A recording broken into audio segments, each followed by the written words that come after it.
ప్రముఖ సినీ నటి శ్రీమతి సంగీత గారి ప్రారంభించారు. ఐవీఎఫ్ చికిత్సలో 25% భారీ discount, free doctor consultation, free ultrasound scan. 49 అంటే సంతానం, 49 అంటే సంతోషం. AP high court YSR Congress party MP Rajya Sabha సభ్యుడు విజయసాయి రెడ్డి కుమార్తె నేహారెడ్డికి షాక్ ఇవ్వడం జరిగింది.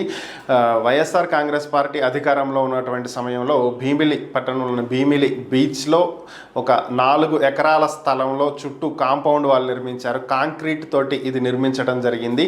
ఈ 4 ఎకరాల స్థలంలో నేహారెడ్డి ఒక 5 స్టార్ హోటల్ నిర్మించాలి అని చెప్పి తలపెట్టినట్లుగా తెలుస్తుంది. అయితే అప్పట్లో అధికారులు దీన్ని ఆపాలని చూసినప్పటికీ కూడా వారికి ఉన్నటువంటి అధికార బలంతో దాన్ని ఆపకుండా అక్కడ నిర్మాణాలు ఏర్పాటు చేయడానికి అవకాశం కల్పించారని, సిఆర్జెడ్ పరిధిలో తాత్కాలిక నిర్మాణాలే తప్ప శాశ్వతమైనటువంటి కాంక్రీట్ నిర్మాణాలు చేపట్టకూడదనేటువంటి నిబంధనలు ఉన్నటువంటి నేపథ్యంలో జనసేన కార్పొరేటర్ మూర్తి యాదవ్ ఏపీ హైకోర్టులో పిటిషన్ దాఖలు చేయడం జరిగింది. అయితే దీనికి సంబంధించి విచారణ చేపట్టినటువంటి సింగిల్ బెంచ్ జడ్జి దీని మీద ఎటువంటి స్టే ఇవ్వనటువంటి నేపథ్యంలో దీని మీద చర్యలు తీసుకోవచ్చు అని చెప్పి డివిజనల్ బెంచ్కి పిటిషన్దారులు వెళ్ళినటువంటి నేపథ్యంలో డివిజనల్ బెంచ్ ఇటీవల తీర్పునిచ్చింది.